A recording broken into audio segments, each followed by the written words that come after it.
ଯଦି ଆପଣ ମଧ୍ୟ WhatsApp ବ୍ୟବହାର କରନ୍ତି ଏବଂ ଆପଣଙ୍କର ଏକ ପୁରୁଣା ଅଛି, ତେବେ ଆପଣଙ୍କ ପାଇଁ ଖରାପ ଖବର। ମେଟା ଦ୍ୱାରା ପରିଚାଳିତ ମେସେଜିଂ ଆପ୍ WhatsApp ପୁରୁଣା ସଂସ୍କରଣ ପାଇଁ ସପୋର୍ଟ ଶେଷ କରିବାକୁ ନିଷ୍ପତ୍ତି ନେଇଛି।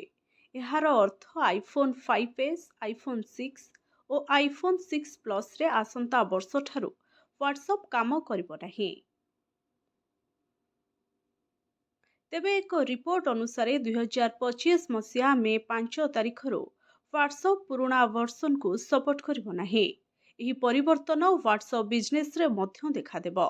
ତେବେ WhatsApp ବ୍ୟବହାର ଜାରି ରଖିବା ପାଇଁ ପୁରୁଣା ଭର୍ସନ ବ୍ୟବହାର କରୁଥିବା ଉପଭୋକ୍ତା ନିଜ ଡିଭାଇସକୁ ଅପଡେଟ୍ କରନ୍ତୁ କିମ୍ବା କୌଣସି ନୂଆ ଆଇଫୋନ୍ ନେବାକୁ ପରାମର୍ଶ ଦିଆଯାଇଛି। ଏହି ପରିବର୍ତ୍ତନ ମୁଖ୍ୟତଃ ଆଇଫୋନ୍ 5S, ଆଇଫୋନ୍ 6 ଏବଂ ଆଇଫୋନ୍ 6 ପ୍ଲସ୍ ଉପଭୋକ୍ତାଙ୍କୁ ପ୍ରଭାବିତ କରିବ, କାରଣ ଏହି ମଡେଲଗୁଡ଼ିକ ପାଇଁ ଉପଲବ୍ଧ ଶେଷ ଅପଡେଟ୍ ହେଉଛି ଏହି ଡିଭାଇସଗୁଡ଼ିକୁ 10 ବର୍ଷ ଉର୍ଦ୍ଧ୍ୱ ସମୟ ପୂର୍ବରୁ ଲଞ୍ଚ କରାଯାଇଥିଲା।